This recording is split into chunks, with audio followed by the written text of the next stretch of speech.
Hello everyone, welcome to Rubber Industry NewsHour. This is a Technobase weekly online program for the global rubber industry. Sawadee krap, namaskar, welcome you all for this Rubber Industry NewsHour. Today we are on the episode number 38. As you know, this happens on every Monday at 8:30 p.m. Thailand and 9:30 a.m. Eastern Time US. So welcome you all for this session today. Today in this episode, we have the Rubber Industry Tech Talk. The subject is on the decarbonization and the sustainable solutions for rubber and tire industries, setting the benchmark with SureMix. We have a presentation by Dr. Ricky Lamba. He's the Managing Director for the additives at the Polymer Solutions Group based in USA. Before I invite him, let me introduce a little bit about the Technobase. Rubber Industry NewsHour is owned and managed by Technobase. Technobase is based in Thailand, established in 2005, and it is recognized as International Resource Center for the Industries and Technologies. The main focus of Technobase has always been professional education. Along with that one, we have business services. When it comes to services, we have a broad range of services. We organize trade exhibitions, training, conferences, road shows, networking events, and all virtual events. We have publications, knowledge tests.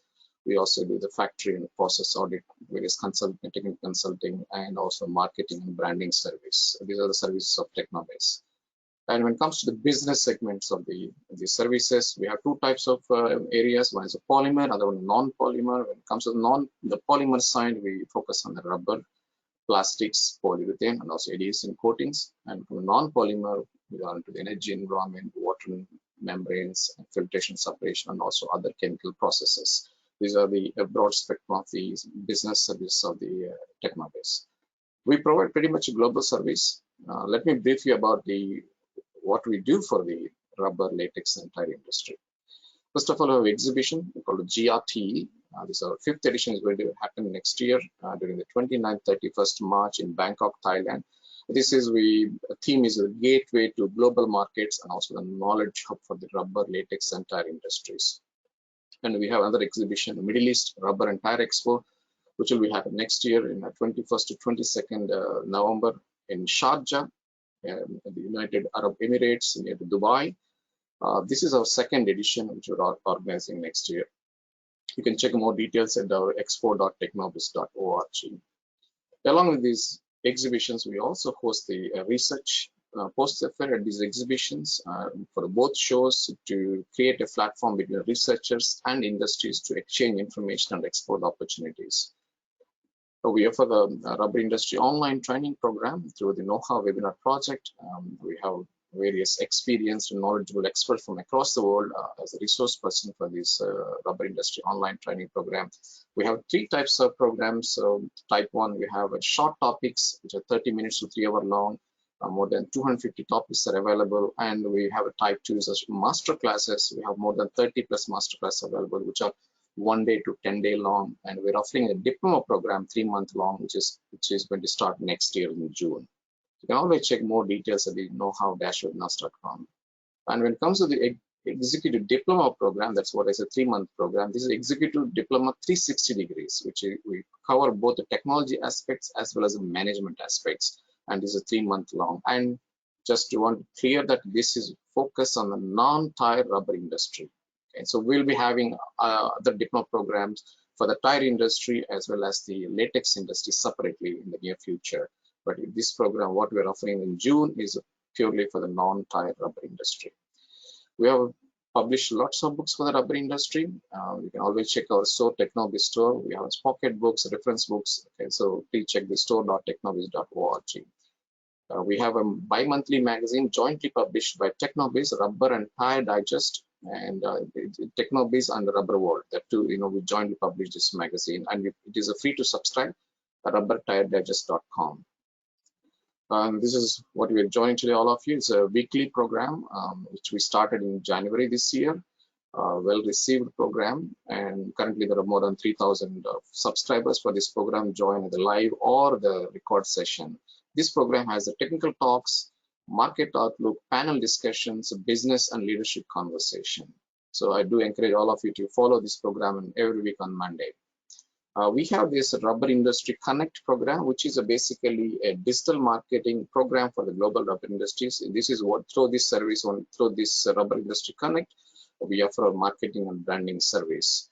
If you are interested in this service, please do reach out to me. And we do host road shows. It's kind of a one-day event, meet and greet events where they have inviting the local rubber industry business people to come and meet together. There will be some presentations and also a tabletop exhibition and stuff like that. And next year we are hosting in various cities also a rubber industry roadshow. We are working on the rubber industry digital library to make it as a literature resource for the industry. So here researchers, companies, they can put their presentations, brochures, reports, even the students can put their thesis. So it's open for everybody to participate. We aim to make this as a useful resource for the rubber industry, and everybody is welcome to participate. And currently it is work in progress. Hoping to be ready before the GRT exhibition next March, and check the details at the library.technobiz.org. We are also pretty much active on the social media through the Rubber Industry Network, on the LinkedIn, WhatsApp, Twitter, and also we have Facebook group, the Rubber Technologist Global Network. We have close to 6,000 followers and members in this social media platform. And we have a video platform on YouTube and Technobi channel. On all these rubber industry news server, we actually post them on our Technobi channel platform and make it available for the public to, rubber industry professionals, all the subscribers to view it whenever it is convenient for them. And along with them, we have various technical, services and consulting, audits, marketing, promotional events, branding. So, and also we host a brainstorming session as well, and also the best practice implementation. These are some of the consulting services.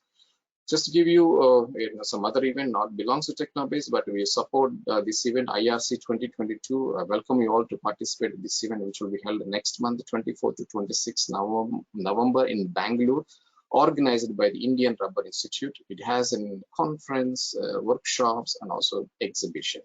Please check the website irc2022.com to register this, unique program. I think most of IRC is popular. IRC, very technical, a good technical program there. So that's all about Technobiz. So if you need more information about Technobiz, please reach out to me. So I welcome you all to the episode number 38 of the Rubber Industry News Hour. In this session, we have Dr. Licky Lamba, Managing Director, EDUS, at the Polymer Solutions Group based in USA. He'll be presenting on the decarbonization and sustainable solutions for rubber and tire industries, setting the benchmark with SureMix. So let's welcome Dr. Licky Lamba to make a presentation. Good morning. Thank you, Peram. Good afternoon and good evening to the participants in Europe and Asia. I'd like to start by also introducing my colleague, Aaron Pahala. He is our VP of Innovation, and I'm delighted that he can join us during this tech talk. Aaron's been in the rubber industry for over 2 decades. More importantly, he spent 10 years with Goodyear, and he's also the inventor of SureMix. So as we go through the presentation, I'll call on Aaron to help me through the conversation.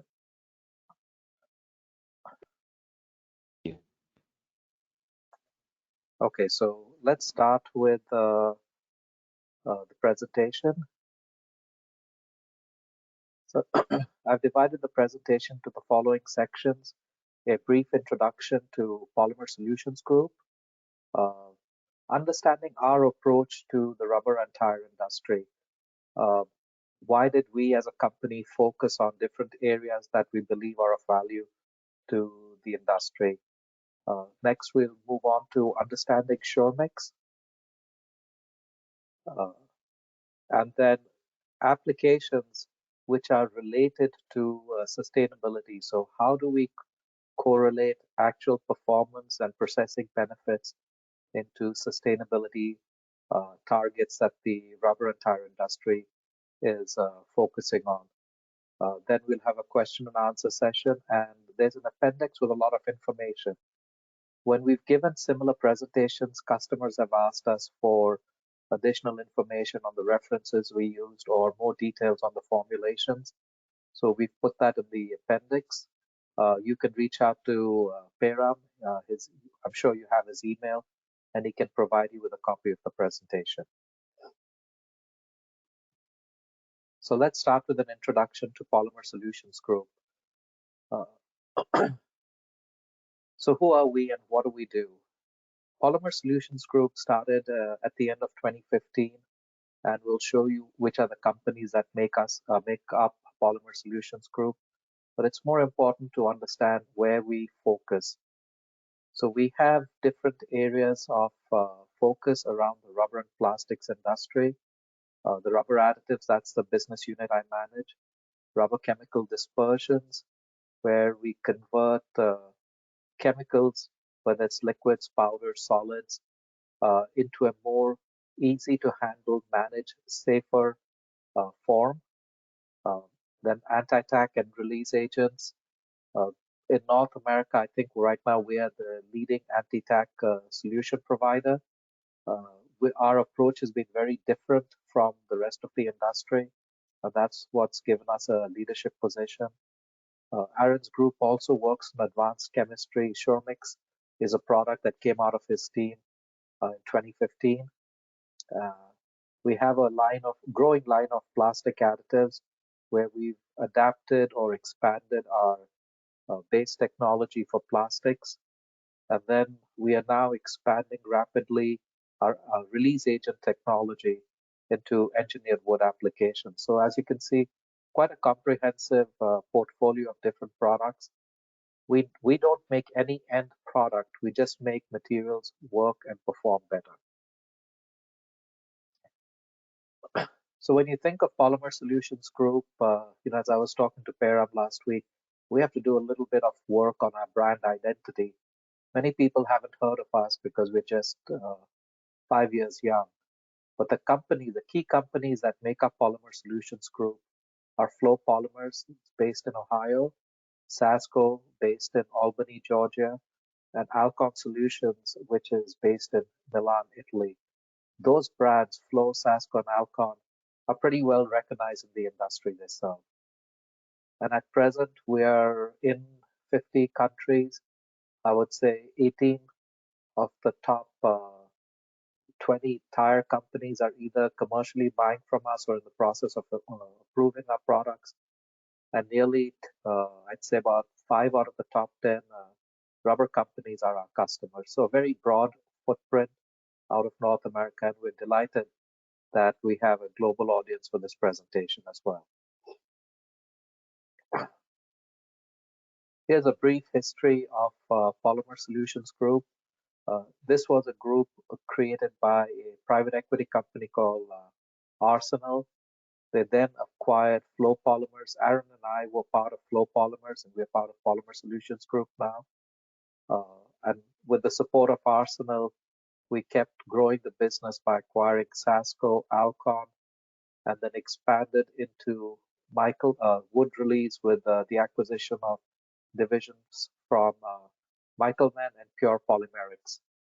And in 2019, at the end of the year, just prior to the start of COVID, we were acquired by the Jordan Company. The Jordan Company is another private equity company. We really like this firm because it is operationally focused, and they've been supportive of our expansions through the years. So that's the makeup of our company. So what are our products or our product lines? For additives, we basically have 3 product lines. Promix, which is, I'd say, used in nearly 40% of the tires worldwide. It's a homogenizing agent that is added to the inner liner to help improve processing and performance of the inner liner. In addition to that, we've seen good growth outside the tire inner liner to different tire components. SureFlow is a product made with patented technology for plastics, especially for highly loaded polyamides or PET type plastics. So these were our mainstay products made in Cleveland. And then in 2018, we started building a new line for a new class of process aids. We call them functional process aids. And as we go through the presentation, I will keep emphasizing the word functional so you understand that this is a different type of material and precisely why Aaron and his team were able to patent the technology and the applications. SureMix is also 100% bio-based carbon, and that's why it helps rubber and tire companies meet their sustainability objectives. As we talk about sustainability, I want you to keep one thing in mind. It's also performance and profitability.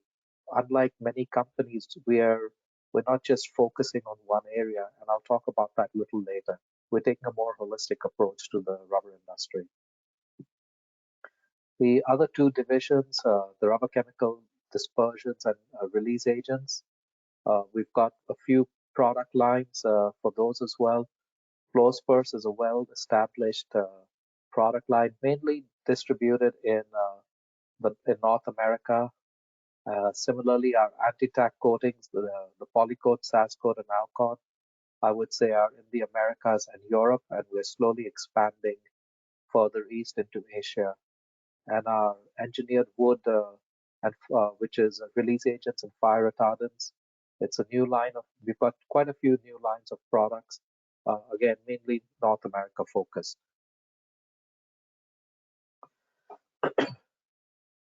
So I'd used the word holistic a short while ago. So let's understand, what do we mean by holistic? When we look at the rubber and tire industry, we're not focused just on one aspect. Either you're sourcing a green material, or you're producing a part with lower cost, or you're trying to optimize performance, or you're focusing on the mobility, the wet traction, the rolling resistance of the tire. Our product, or SureMix product line, is designed to impact all the 5 areas that I've mentioned over here: sourcing, manufacturing, performance, profitability, and mobility. And it's also very well aligned with the sustainability and performance goals and aspirations of our customers. This presentation actually came out of our approach to the market. We would talk about sustainability with technical teams, and this is before the tire industry project, where many people have started getting more and more focused and started sustainability group divisions within their organization. Our customers would mention, do you have a product that meets sustainability requirements? How much does it cost? How does it perform? And we've helped the industry understand how this product can help them achieve their goals. There's a lot of information in this presentation, so we've broken it down into 3 sections. Sourcing, and we'll talk about, and each section will end with a slide based on the topics over here: sustainable sourcing, responsible operations, and advanced mobility and safety. So our goal over here is to link performance and materials to the topics we've presented over here. Aaron, is there anything you would like to add at this point? No, Ricky, no, I can speak a little bit to what you have on the slide right now. Sure. SureMix, I mean, Ricky mentioned that our team developed SureMix with a focus on both sustainability and improving processing and performance in tires. So it's important to understand that SureMix is derived fully. All of the carbon in SureMix is derived from bio-based sources. That is something that we've adopted as a driver for us as we develop new products. Our manufacturing process for making SureMix is actually a very responsible process.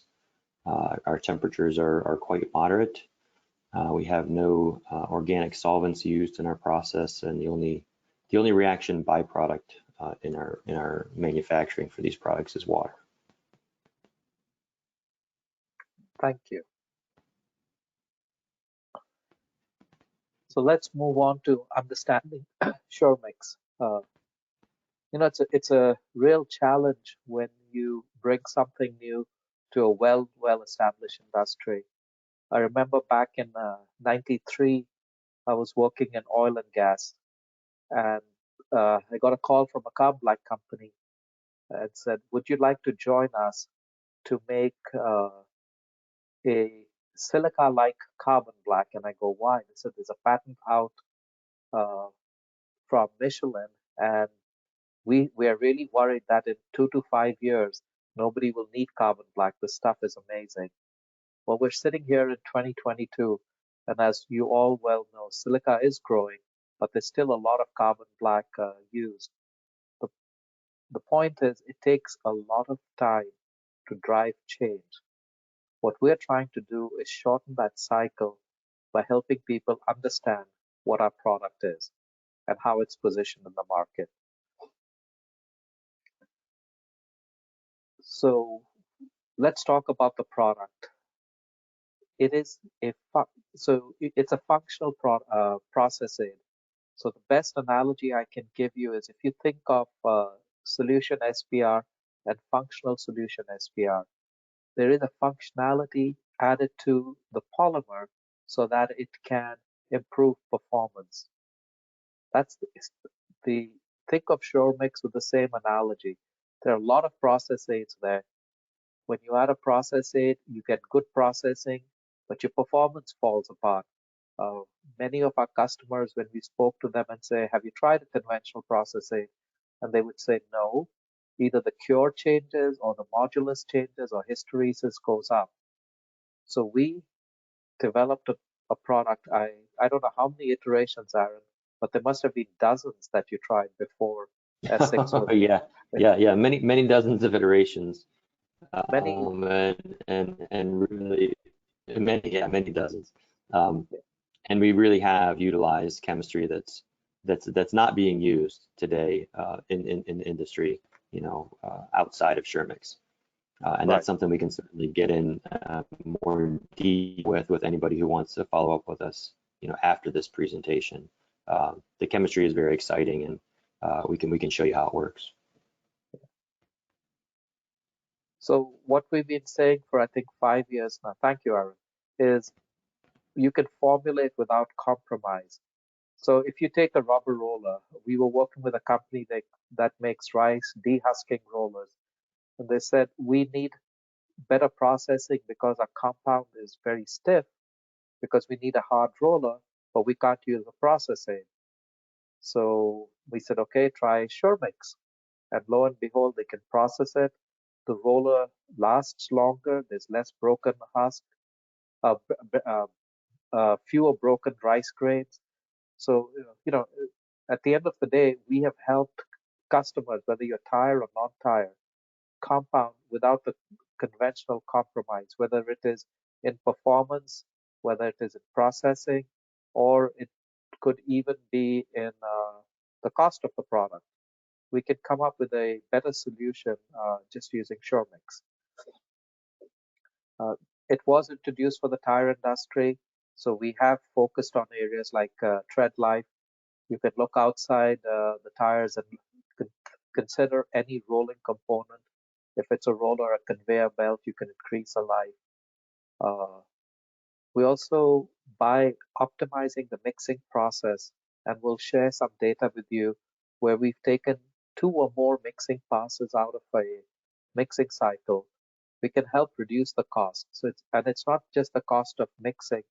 It could be substituting materials, which helps reduce cost, improved extrusion rates, which helps reduce cost. We helped a natural gas hose manufacturer reduce its mill time from, I would say, 20 minutes down to 2 minutes.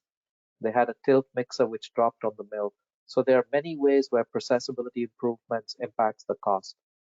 And as Aaron emphasized a little earlier above, this helps. We also have a biocarbon base which helps our customers achieve their sustainability goals. So let's move on and really see how SureMix works in rubber. Okay. So this is a simple, this is a section of a formulation, and the full detailed formulation is in the appendix, but we only wanted to focus on a couple of things over here.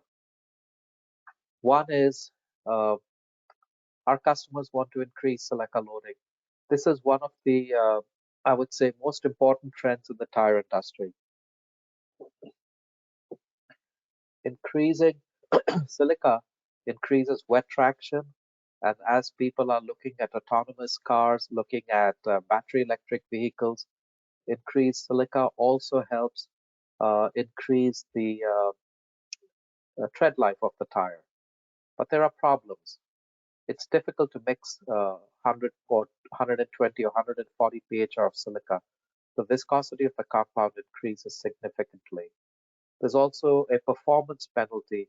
As you increase silica, you also increase hysteresis. So how do we address that?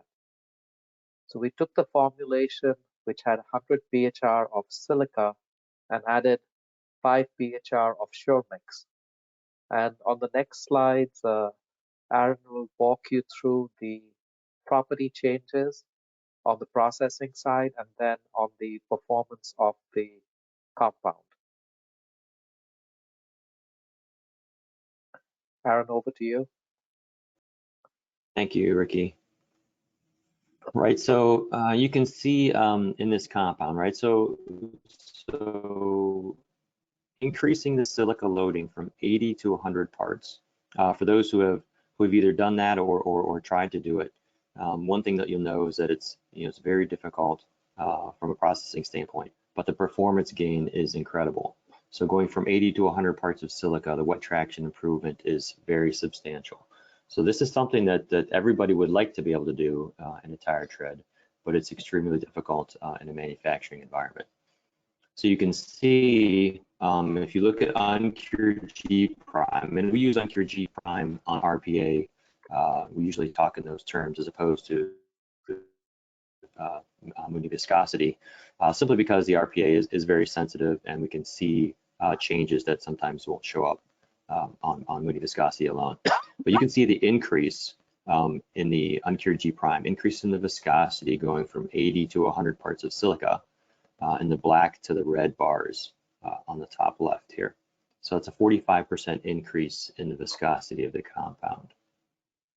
Using SureMix in that 100 part compound, we're able to reduce that viscosity by 40%, bringing it down very close to the viscosity of the 80 part silica compound. Also important is the stability of that viscosity. So if you've mixed silica, you'll know that the viscosity when you mix it is just part of the challenge. So after you mix it, as that compound sits around, you get flocculation of the silica, which drives the viscosity up further. You see the 100 part silica compound goes from 290 to over 300 on the uncured G prime. It is essentially unprocessable at that point. And you can see that reflected in the Garvey extrusion below. Those are the Garvey extrusion pictures from our laboratory. Going from 72 to 95 with the extra silica, you just get to the point where the compound is unprocessable. However, if you use SureMix in that compound with 100 parts of silica, you see that dramatic drop in viscosity, and you see the smooth extrusion, right? And at that point, you have a 76 Mooney after 7 days, very close to the 72 Mooney of the 80 part silica compound. So one thing that we always like to point out is also the uncured tangent delta. Uncured tangent delta, if you're not familiar with it, is a great tool to show you the processability of the compound with respect to how smooth the compound is going to extrude. All right, so the uncured G prime gives you viscosity, the tangent delta gives you smoothness of extrusion. And in this case, higher is better. And you see the improvement going from the red compound to the green by the inclusion of SureMix.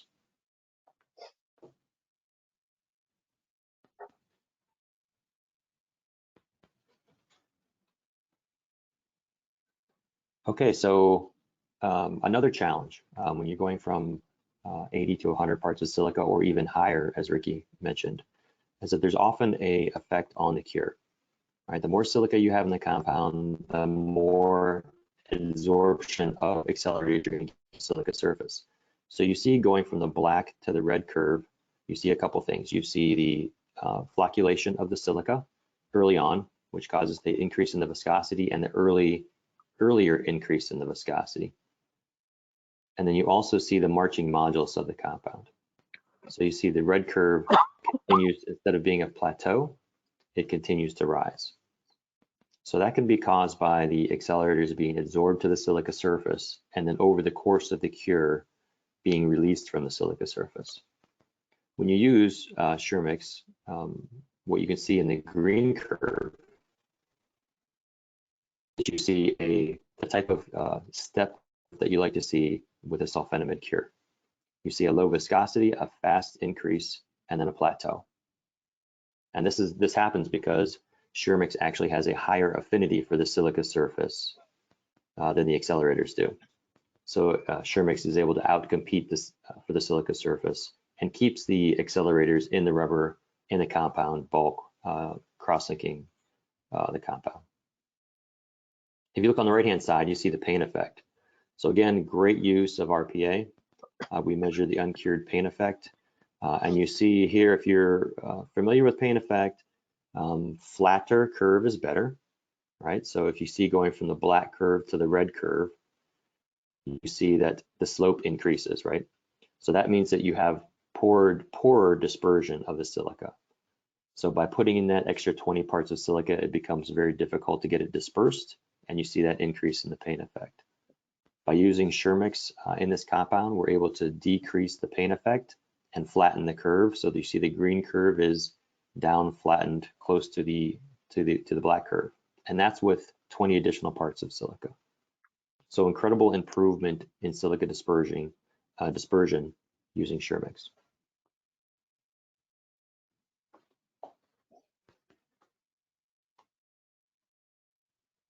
So SureMix drives silica microdispersion, and you see that reflected in the properties. If you look at the tensile properties here on the left, you see going from 80 to 100 parts of silica, the black curve to the red curve. You see the increase in the modulus, which you would expect from the higher level of silica. But then you see a drop in the tensile strength and a drop in the elongation. Now that's a result of not being able to get the level of dispersion, microdispersion on the silica that's needed to maintain the physical properties. By using SureMix in this compound, we're able to improve the elongation and improve the tensile to get to the level of tensile that's expected by having the dispersion, the degree of dispersion in the 100 part silica compound that we had in the 80. And of course, here on the right, the main thing that everybody looks at, right? What is the hysteresis?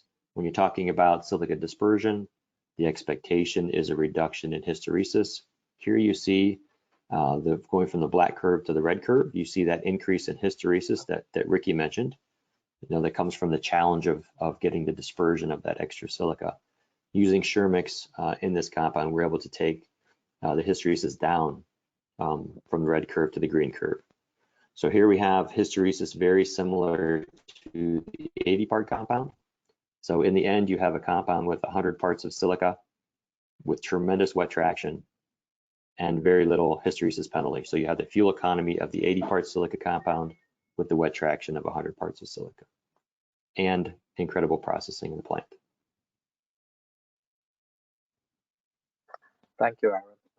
Sure thing, Ricky. So to summarize this section, I'll go back to one of the statements we've made, is formulate without compromise. The whole goal of the study was to increase silica to improve wet traction without compromising processability and performance. And we have some applications where the silica loading is so high, when we ask the customer, where is your control tire data? They tell us, we can't make a control tire without SureMix.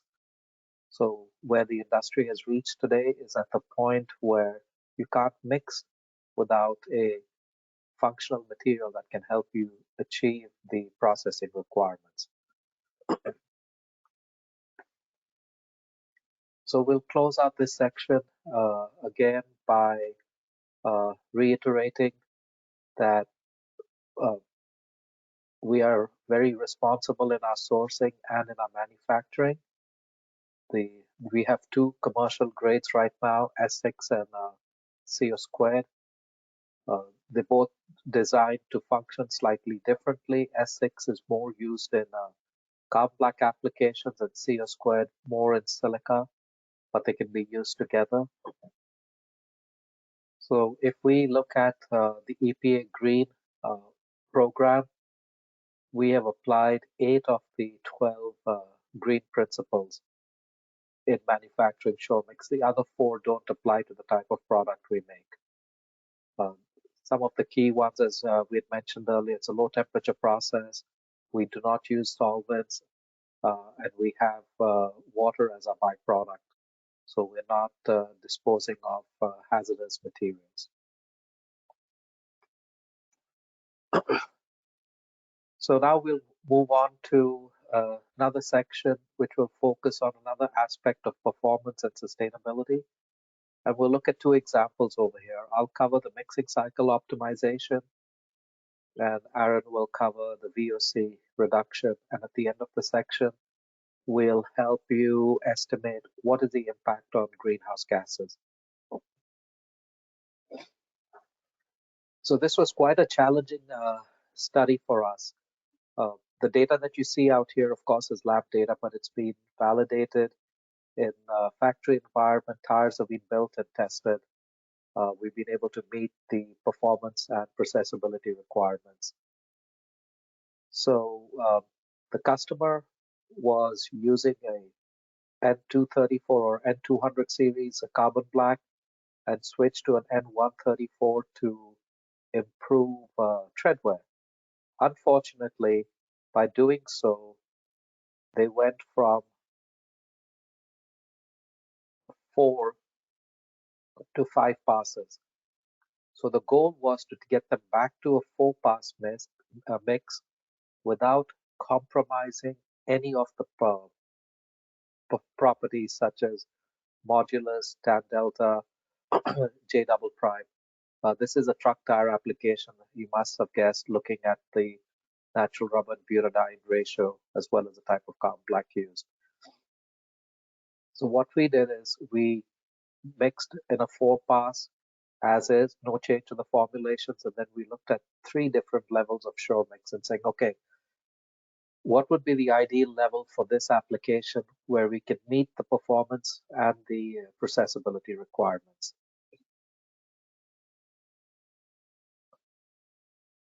So as you can see over here, everybody looks at Mooney, which is fine. You can see an increase in Mooney as 1 pass is taken out, as you go from 5 to 4 pass. And when Shoremix is added, you can see again a drop in Mooney. These are all 4-pass mixes. We prefer to look at G prime, and G prime is more sensitive. And over here, it's important to note that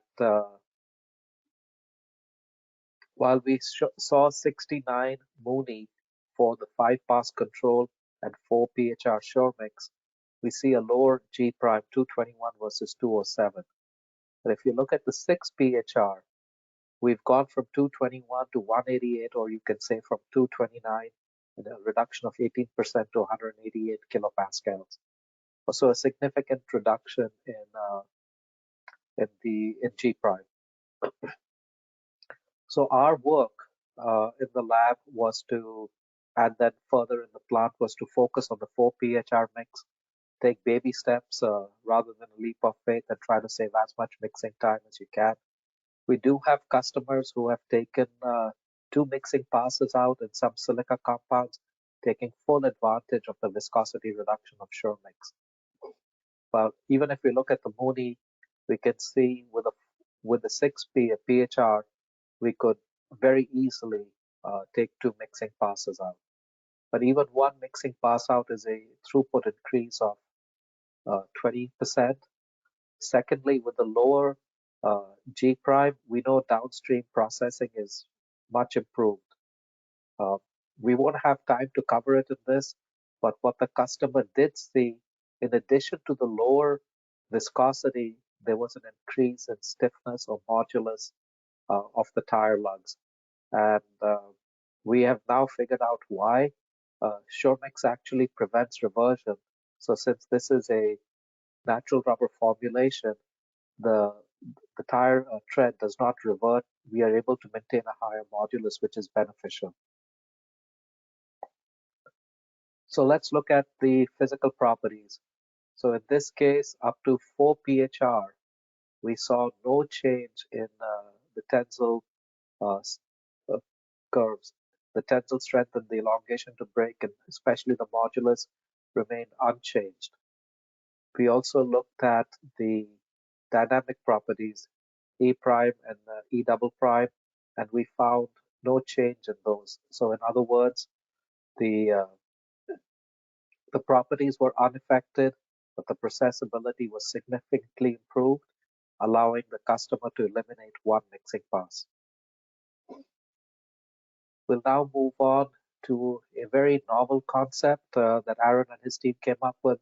So I'll let him cover that. Please go ahead, Aaron. Thank you, Ricky. So this is what we call high performance salinization, and let me give you a little bit of background before I jump into the data. So when you think about use of silane in a silica compound, in a silica tread, the majority of the work that was done to establish silane loadings was done obviously many years ago, and was done using Si69 type silane, so tetrasulfide type silane, and it was done within the bounds of processability. So what you'll see is a typical recommendation of 8 parts of silane per 100 parts of silica, and that was based on what properties could be developed during mixing within a mixed cycle where you could get compound that was processable, right? So that was kind of the box that was being worked inside of. So what we looked at as we were considering the dramatic processability improvements that we get with SureMix, we thought, was there an opportunity for 2 things? One, was there an opportunity to do salinization in the mixer at a higher temperature using SureMix? Basically buying a processing window at a higher temperature because of the improved processing with SureMix. So we would want to do that because by going to a higher temperature, you can drive the salinization reaction. And in doing so, you can get better silica dispersion and a further reduction in hysteresis and improved fuel economy. And so then the other thought we had was, well, if we can do that, if we can go to a higher temperature with silica and salinization using SureMix CO squared, does that give us the opportunity to reduce the amount of silane in the compound? So if you think about it, it's a typical reaction, right? If you're able to drive further by going to a higher temperature, then you may not need as much of one of the reagents because you can get a higher degree of reaction. So that's exactly what we tested here, which led to the concept of what we call high performance salinization. So in this formula, you see we have a silica tread solution SBR, polybutadiene with 100 parts of HD silica, and TESPT, so Si69 type silane. And we did salinization in the control compound at 150 degrees C, and then in a test compound at 170 degrees C. So if you're familiar with the processing of Si69 in silica treads, 170 degrees C is something you would typically not do because the processing is not going to be so great, because you get liberation of sulfur and you get cross-linking in the mixer, and your processing goes bad quickly. So we also have a compound at 170 degrees C salinization temperature using SureMix CO squared. And then the final one here is 170 degrees C salinization with SureMix CO squared, but with a reduction of the silane by 37%, 38% in fact. So one thing that you'll also notice is the sulfur loading. So whenever you decrease, or actually whenever you change your silane in your compound, in a sulfur cured compound, it's important to adjust the total sulfur in the compound so you can maintain the modulus, because by taking out silane, we're taking out the donating sulfur from that silane. Now, important thing to realize is that as we reduce the silane, right, so by being able to reduce the silane with SureMix, we have a reduction in the ethanol liberated during mixing. So you may say that ethanol is just burned in our oxidizer if you have one equipped on your Banbury. But every time you burn the ethanol that's liberated, you're generating more CO2 in the environment. And there is also some left in tires liberated during use as well. So you see the reduction of almost 400 kilograms per 100 metric tons of compound with the reduction in silane that we're talking about for this formula.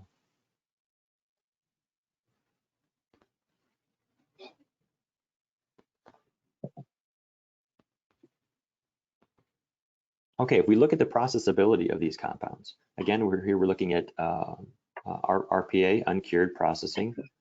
You see the increase in the viscosity going from 150 to 170 degrees C, from the black curve to the red, from the black bar to the red bar, and you see the decrease in the viscosity using SureMix CO squared in the green bar at 170 degrees C.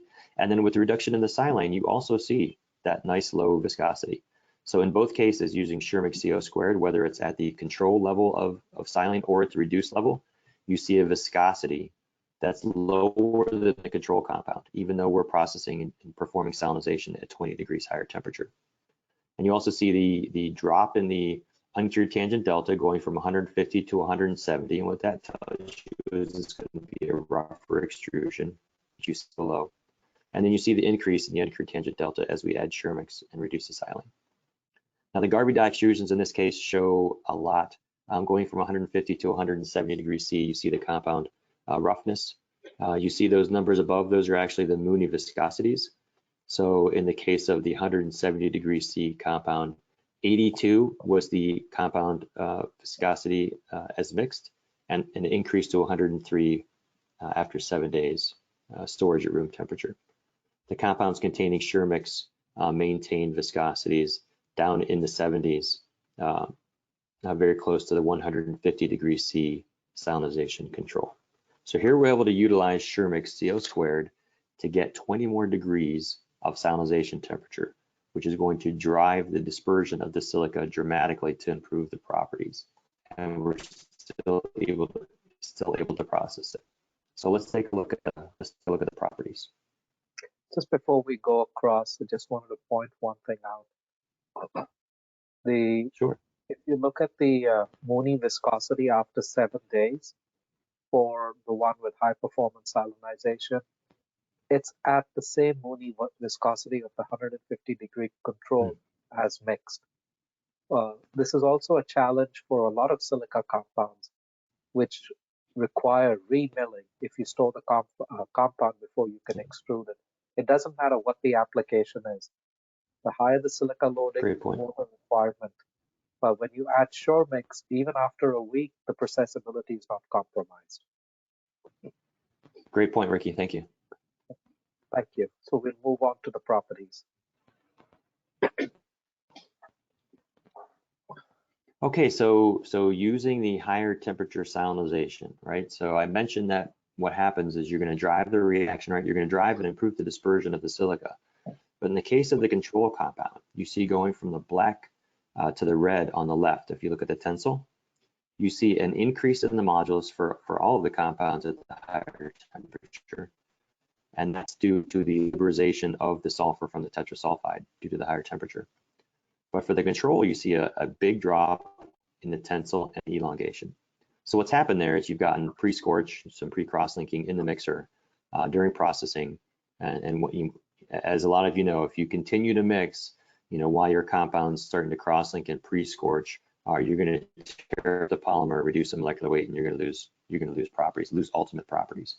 You see the two compounds with Shermick CO squared, the green and the yellow curves.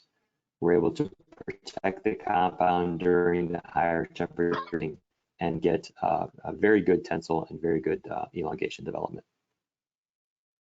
Of course, the whole goal of going to the higher temperature was to drive the salinization reaction and to improve the hysteresis and fuel economy of the compound. So you see going from the black curve to the red curve on the right, so the hysteresis by DMA, you see that reduction in the hysteresis. So if you could go from the black curve to the red curve, right? If you could do that in production, if you could mix that compound, you would do it because that's going to be a benefit in your tire. You're going to see improvement in fuel economy in those tires. The problem is in that red curve, you just can't mix it. It just can't be done. Processing is way too difficult. Using Shermick CO squared, we've shown that we're able to process it, which we've shown we're able to maintain the tensile strength. But here you see the dramatic reduction in the hysteresis. So as much as 27% reduction, and you'll notice that even with the reduction in the silane, we get a dramatic reduction in the hysteresis. And in fact, it's a little bit lower than the compound without the reduction in the silane. So what this shows you is that dramatic reduction in the hysteresis shows you how powerful Shermick's is for hydrophobating the silica and achieving the silica dispersion to get that low hysteresis result.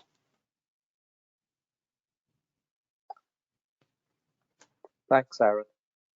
Sure thing, Rick. So to reiterate this section, our goal over here was to set the new benchmark on rolling resistance.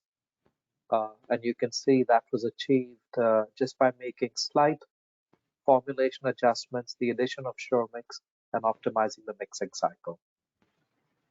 So the previous example was on mix cycle reduction. This was on ethanol reduction. So how do these affect your sustainability goals? So let's look at mixing and processing efficiency. The feedback that we have at the factory scale is a 20 to 50% reduction in energy consumption in the internal mixer. That is driven by two factors. One is fewer mix cycles, especially highly loaded silica compounds have to be milled multiple times to get the viscosity in an acceptable range and get the micro dispersion to an acceptable level. With Shermick's, you can have a dramatic reduction. The second is the lower viscosity. If you may recollect, we showed you the G prime. Even though the compound had a Mooney of 69, the G prime was for the control 5 pas and the Shermick's 4 pas. The viscosity was lower when you measure it by the G prime. And this is seen by the torque requirements of the extruders and other production equipment. So let's take a conservative approach and say, okay, what happens if we only reduce our total energy consumption by 20%? What does that mean? So in a mixer, we pull this information from HF and the EPA. Again, these references are in the appendix. The mixer is a 320 liter DC motor drive, 18,000 metric tons a year throughput. Energy consumption is 2.6 K megawatt hours. So if you have a 20% reduction in energy or a 20% increase in throughput, both of them will lead to reduced greenhouse gases or carbon dioxide per metric ton of compound. So assuming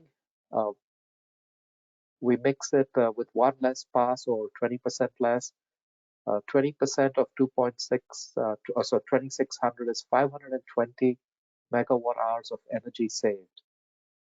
Each megawatt hour of energy is about 453 kilograms of carbon dioxide. So for a 320 liter mixer, saving 20% of the energy is saving 235 metric tons of carbon dioxide emissions.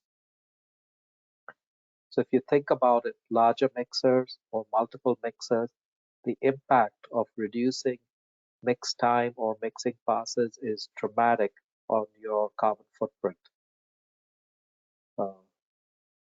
Now moving on to ethanol, yes, there are scrubbers, but again, as Aaron had said, those lead to further greenhouse gas emissions. But there are also a lot of operations that don't have scrubbers. And there are, even in the case of scrubbers, there are fugitive emissions. So we have worked with customers where the silane can be reduced by 25 to 38%, and that is an elimination of 220 to 380 kilograms of ethanol. Everybody's familiar with the greenhouse warming, global warming impact of greenhouse gases, mainly carbon dioxide. But alcohols like methanol and ethanol are 1,000 times worse. So every kilogram you save out here is a significant impact on the carbon footprint of your operation. So what we've covered, I would say so far, is the state of the art where we are today, but we'd also spoken about future aspirations and setting the benchmark. So let's look at what SureMix can do to help you further down the line, especially from a performance standpoint.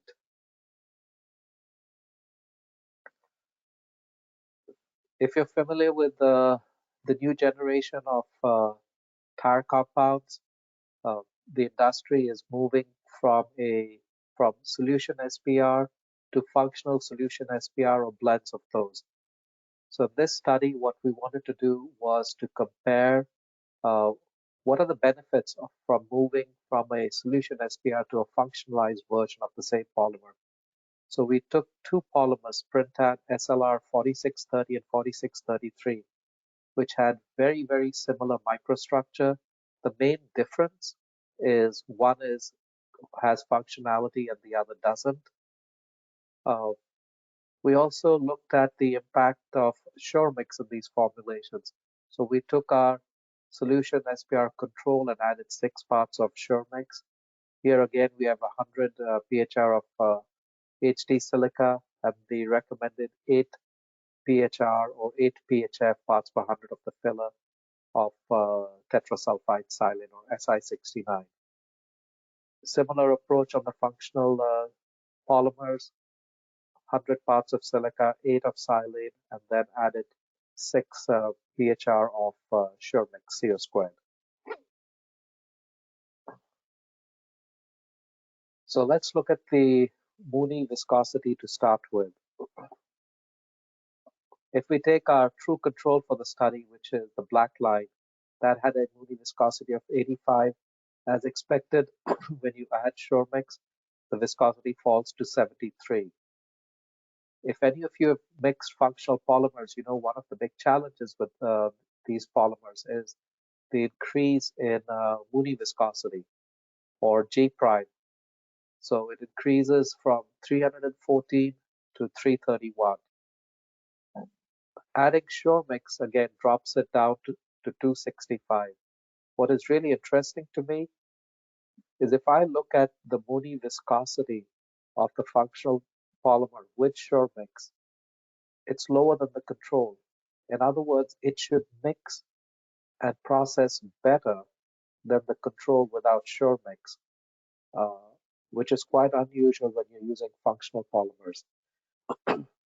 Similarly, if we look at the uncured tan delta, we should see similar performance between the control on extrusion smoothness within the functional polymer. The fact that the viscosity is lower also plays to the benefit of the functional polymer with SureMix. So let's focus on the left. Why are functional polymers used? They're expensive, they're difficult to mix, so why use them? Simply because they help improve tire performance. In this case, if you're measuring hysteresis, going from the black line to the gray line. So the question comes, is there a better way to achieve that same hysteresis reduction? And the answer is yes.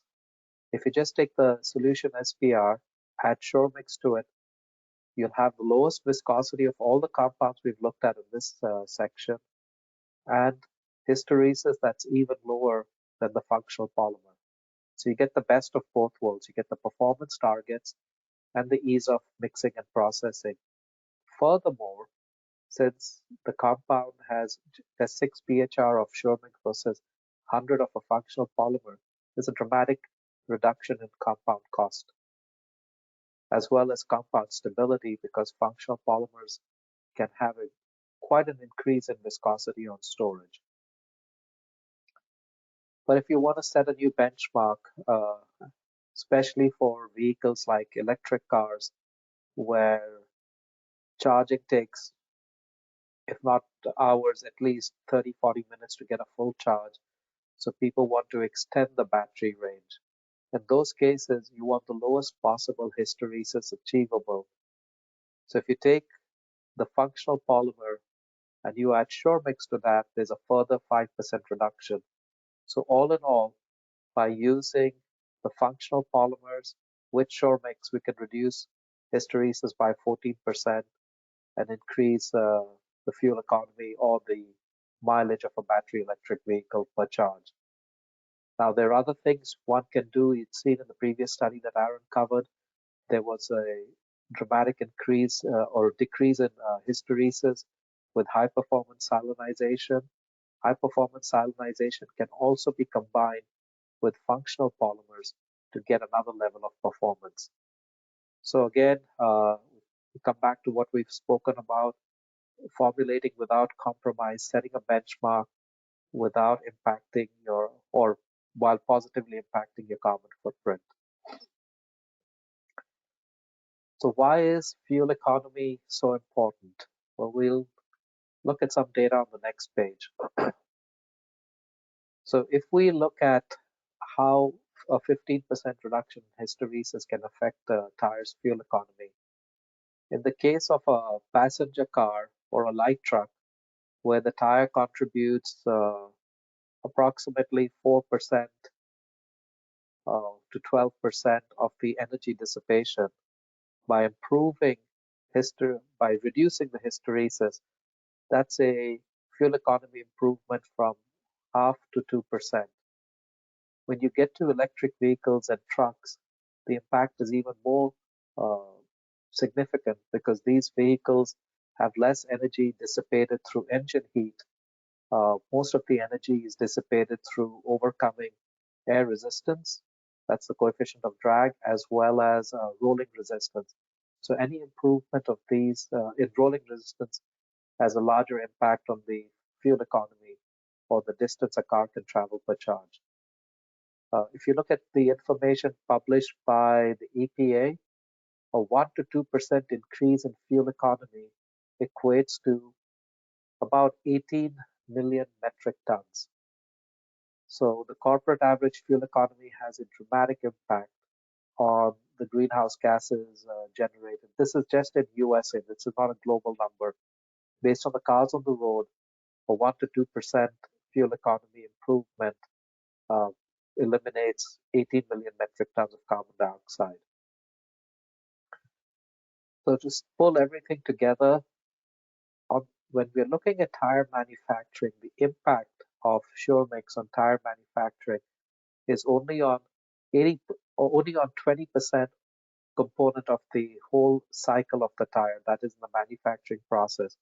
When you look at the hysteresis, you're affecting the 80% greenhouse gas footprint, i.e. the fuel economy or the impact during the life of the tire.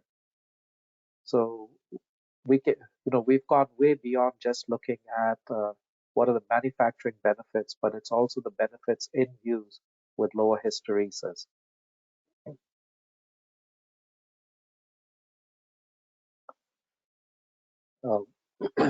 There are many there are many initiatives out there. One of those currently is what we call the Tire Industry Project, or TIP. In the Tire Industry project, there are two main goals. One is responsible consumption and production, and the other is promote sustained inclusive economic growth. The first one, as you can see, is impacted through uh, the manufacturing, the use of the product. You can impact the eighth goal also, which is another significant one, by helping grow your business through uh, performance, innovation, and differentiation within your market space.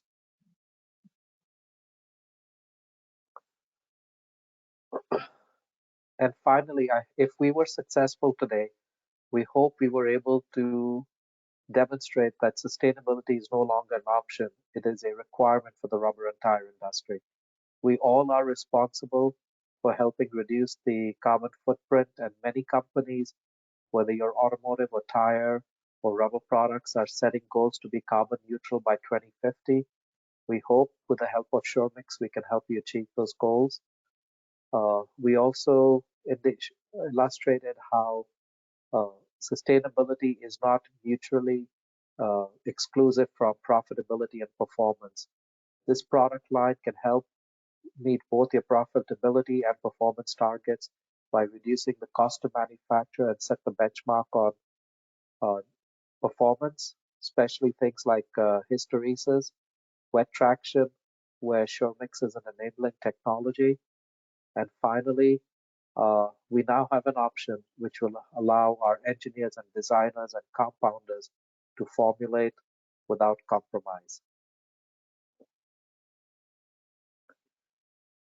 I'd like to thank especially Peram for giving us this global platform, Aaron for his participation. I was delighted he could join us. I think he had to leave. He had another commitment, but guy's an amazing scientist. So to have him on, I was very pleased. And now we'll open the floor to any questions you may have. And thank you all for participating. I know for some, it's late in the evening. Prior to COVID, I used to spend a lot of time in Asia, and I know how it is trying to meet the schedules of my teams in the US and stay awake late in the evening. Thank you, Dr. Ricky.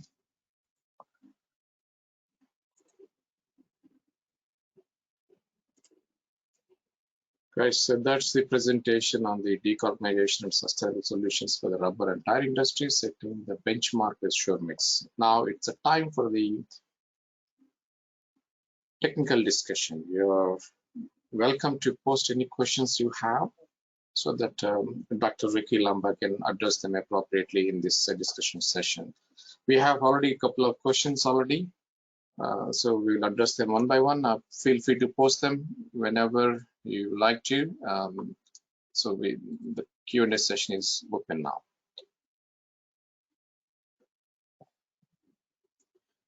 Dr. Ricky, just give you some guidelines. I will show the question on the screen and you address them appropriately. Yeah. Sure. Thank you.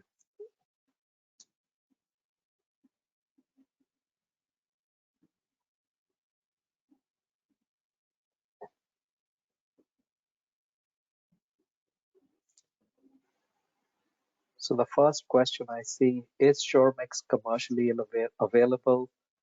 Do we have a global distribution network? It's a very good question. Yes, SureMix is commercially available. We have a brand new state-of-the-art facility that went operational in 2018. It's been audited to VDA 6.3 standards by one of the tire companies. We're currently actively selling in multiple regions of the world in container load quantities. Our main markets right now are Europe, South America, and North America, with, I would say, soon to expand into applications in Asia. We do have distributors who handle some of the Asian countries. So if you're interested in samples or in commercial quantities, let us know and we'll put you in touch with the distributor. Thank you, Peram.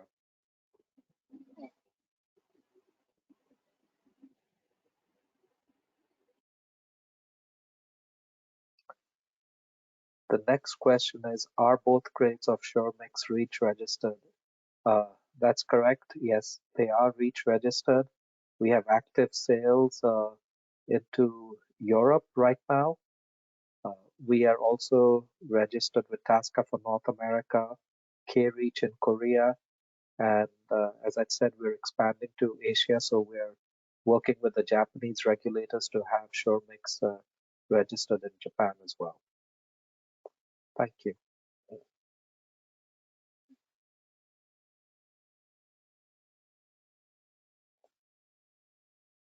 The next question is, I've tried different process aids in silica, most reduce modulus and many slow the cure rates. How about SureMix? That's a very, very good question. Yes, most of the process aids do reduce the modulus, and that's one of the biggest challenges we had in the introduction. So customers who are accustomed to using no process aid or 1 or 2 PHR were very concerned about increasing to 5 and 6, and maybe even as high as 8 PHR of S6 and highly loaded compounds.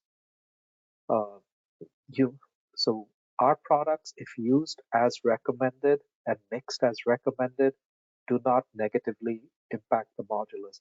If you put 15 parts, I'm sure it will, but in the 4 to 6 PHR range, we've been able to maintain modulus.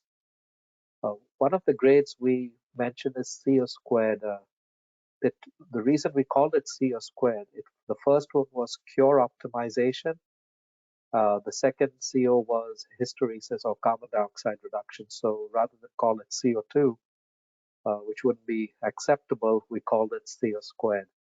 The cure optimization was designed into the product to give us a long scorch time with low Mooney viscosity and then a rapid sulfonamide type step cure. So if you have silica compounds, CO squared is the preferred product and it won't negatively impact modulus or reduce the cure rates.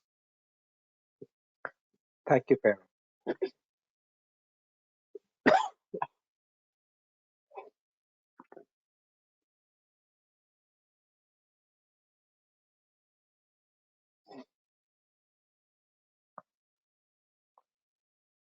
The loading for SureMix is higher than conventional process aids. Does this lead to problems during mixing or negatively affect properties? I would say this is a follow-up of the previous question. If you stay within the recommended loading, and we recommend loadings based on the filler content, not the polymer content. So, for example, the upper limit recommended for SureMix CO squared in silica compounds is 6 PHF. So if you have 50 PHR of silica, we would recommend 3 PHR of SureMix. If you have 100 of silica, we would recommend 6. Of course, the surface area of the silica makes a difference. This is all based on 160 meters squared. So higher surface area, we could give you recommendations. So if you stay within these parameters, there's no negative impact on mixing or properties. In the case of S6, which is used predominantly in carbon black, again, we have similar guidelines, and we also have mixing guidelines where the sequence of addition of the products is very important. For example, with S6, antioxidants, zinc oxide, etc., we request that those are moved to a later pass. So SureMix would be added up front, and some of the other compounding ingredients that can interact with SureMix are added later on in the mixing cycle. So if used at the right loading, mixed properly, there's no negative impact on properties. Thank you.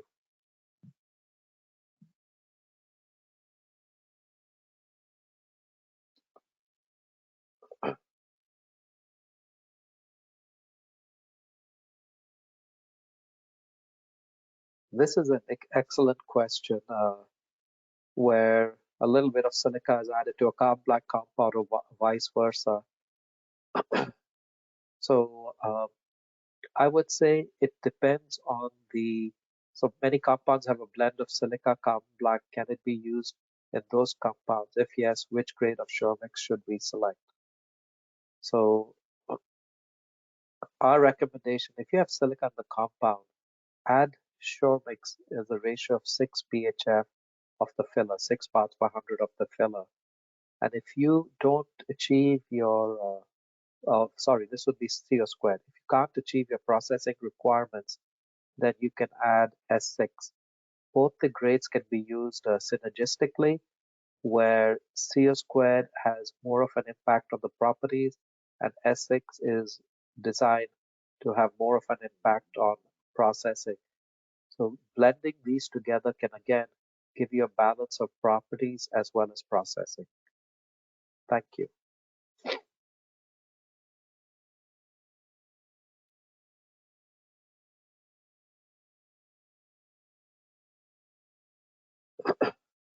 The next question is, can you comment on SureMix inclusion and benefit on non-tire applications?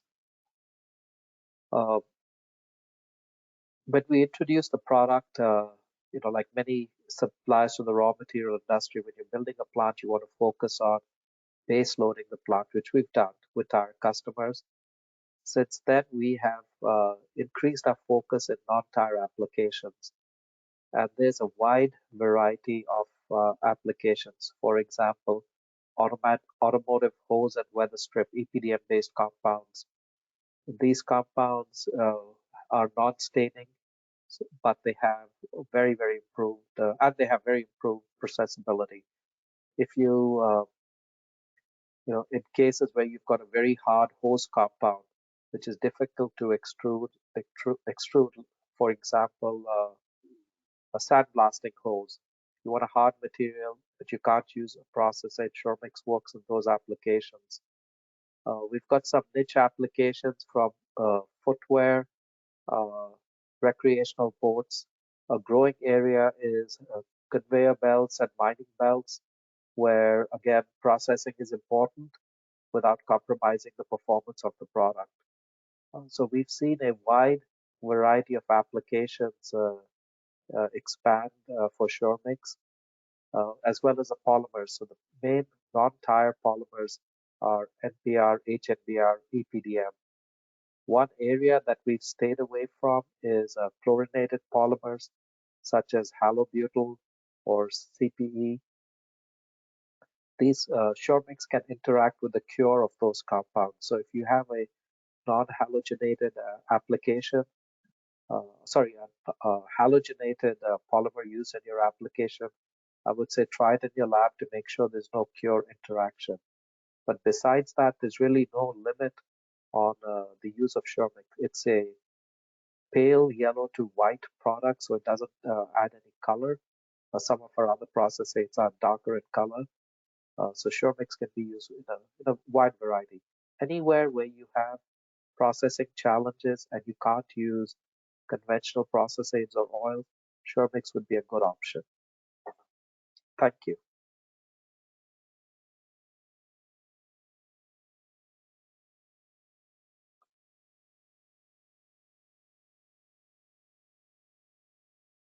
What is the sanctity of testing dynamic properties of uncured compound through RPA? Well, we prefer dynamic testing of the uncured compound versus on an RPA versus the Mooney, because it gives us, I would say, more relevant information, and we found better alignment of properties or extrudability and performance versus a lab test. We widely use the G prime to measure processability and tan delta of the uncured compound to look at the quality of extrusion. Higher the tan delta, smoother the surface, lower the G prime, the better the extrudability of the compound. We use the RPA because the instrument that we have is the RPA, but there are many other dynamic testers, some even more capable than the RPA, that would give you that type of information. Other approaches like the Garvey dye or capillary rheometers are either more time consuming or they use a lot of material. So when you're in the lab and you just want to use 5 or 10 grams of material to analyze your product, the RP is an extremely useful instrument. Thank you.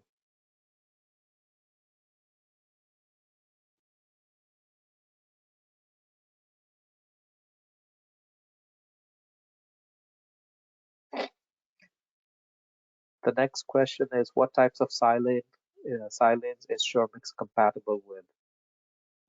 I haven't found a silane so far that SureMix is not compatible with.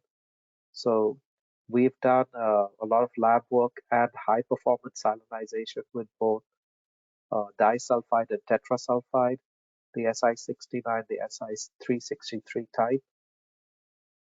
Excuse me.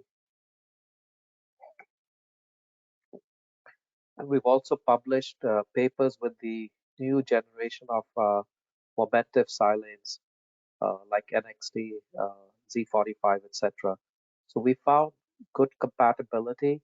The performance characteristics are a little different, but what we have seen in general is a improvement in processability irrespective of the silane used, and in some cases improvement in properties with the use of SureMix. So it's pretty wide compatibility. SureMix is designed to improve the hydrophobation, and that's what allows one to reduce the silane loading. It also helps prevent the silane to silane condensation. So quite widely compatible.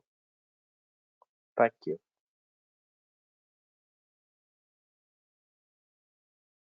And if there's any information you want or further studies on silane compatibility, please get in touch with us. We can share the information with you. Thank you.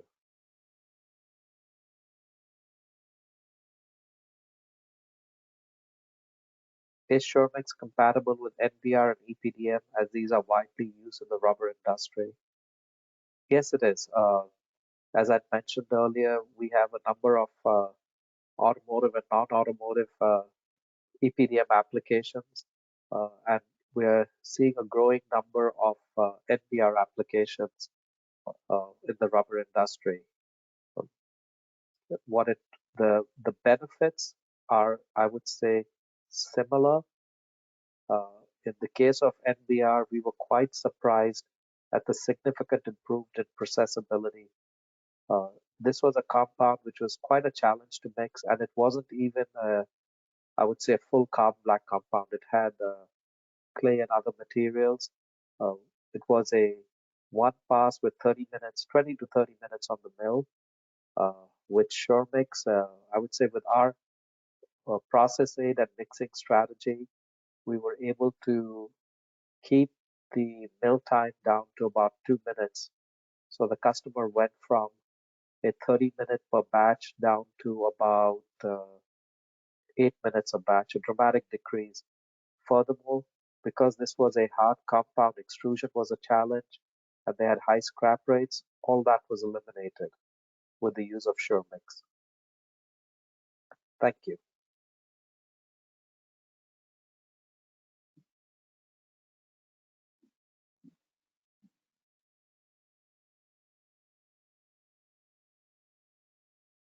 Can SureMix be added during mill mixing? That's a good question. I know in Asia, especially India, there are a large number of mill mixers.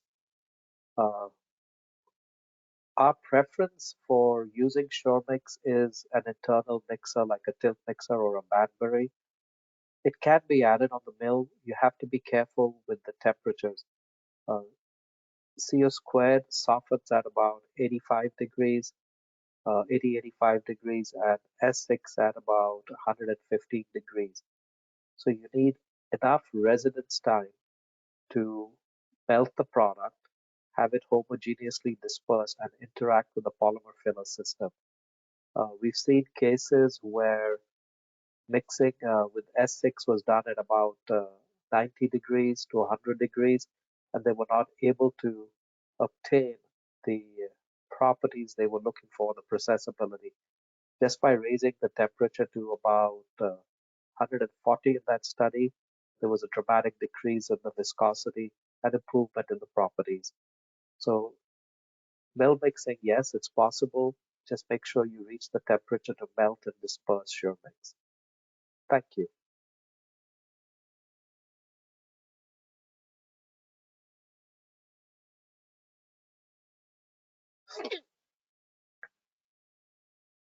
The next question is, what are the main applications where SureMix is being used in tires?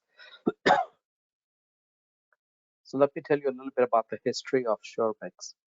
SureMix was initially developed to help customers increase the silica loading without processability drawbacks. So the tread was initially targeted. Since then, I would say right now, especially with the case of S6, the largest applications are truck tires and retread carbon black compounds, where the viscosity reduction without losing properties is quite dramatic. So the tread is a predominant application. We now know, of course, tire companies are quite secretive on what they're doing, but we have indication that they're looking at non-tread sections of the tire, like the undertread. The reason for that is it reduces hysteresis if you and improves processing, of course. If you want to reduce the total rolling resistance of the tire, the tread is a major component, but other components like the undertread or the sidewalls also have contributing benefits. We also know it's being tested in very hard, like apex compounds, which are difficult to extrude. SureMix is being looked into those applications. The only one we caution people not to look very carefully if you want to move in that direction is make sure you do your cure analysis and cure studies is the inner liner. Halobutyl's cure rates can be affected quite dramatically with SureMix. So I would say stay away from that. Otherwise, there isn't a tire component, a major tire component that could benefit from SureMix. Thank you.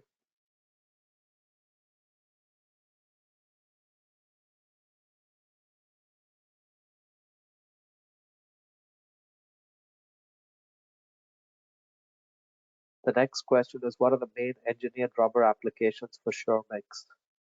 So if I look at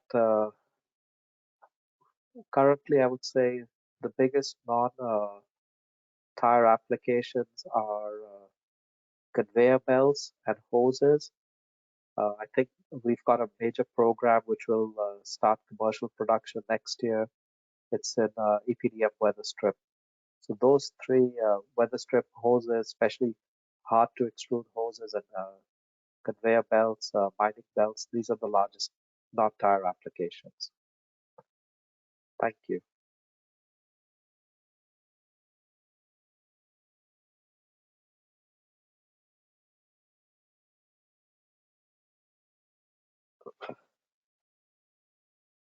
The next question is, can the different SureMix grades be used together in a formulation? And are there any benefits to doing so? So the first part, yes, it is used as a blend in many formulations, and there are benefits to doing so. So especially in the case of blended compounds where you have part silica, part carbon black. In those cases, say if you have a 30-part silica compound, the recommended SureMix CO squared loading would be 1.8 pHr, which is 6 phf. In those cases, the drop in viscosity with 1 or 2 parts of SureMix is not significant. You could add S6, 3 or 4 parts of that, and get the viscosity drop you need without compromising property. So if we are trying to optimize performance versus processability, at times it's beneficial to use a blend of grades. And they are being used as blends today to meet the processing requirements. Thank you very much, Dr. Ricky. That's all the questions we have for this discussion. Thank you very much for making a good presentation on the SureMix and also various issues related to the SureMix. Thank you very much. Before I end the session, may I request you to give a final message to the audience, please? Firstly, I'd like to thank everyone for your participation. As I said, I realize it's late in the evening for many people. I would also like everyone to feel that sustainability is their responsibility. We always look at groups and organizations and governments to help come up with a solution. As you can see, the efforts of an individual like Aaron and his team uh, has had a huge impact. If you look at the amount of shore mix going into the rubber industry and the number of mixing passes being saved, it's quite dramatic. So I would encourage you to reach out to us if you need the presentation. You can ask Peram or you can send us an email at shoremix@Polymer Solutions Group, and we would look forward to working with you. In my career, and as you can see from my white hair, I've been around for a while. I would say this is the third product in over 4 decades that has got me excited. When I think of retiring, I keep saying till I get SureMix fully commercial, I'm going to keep working. It's an amazing product developed, and I feel very, very privileged to be part of the team spreading this around the world. So again, thank you. Feel free to reach out to us, and we'll get back to you with information and samples as required. Peram, personal thanks. I think I don't know how long ago we met, but I really appreciate the platform to spread the word. Thank you, Dr. Ricky. We'll be in touch. We'll see each other soon. Thank you very much. Thank you. Yeah. Guys, that's the end of this rubber industry NewsHour on the episode number 38. I thank you all for joining this session today, and I'm hoping that you find it useful. If you'd like to watch this session again, you can always find on the YouTube and TechnoBit channel. Feel free to check it out.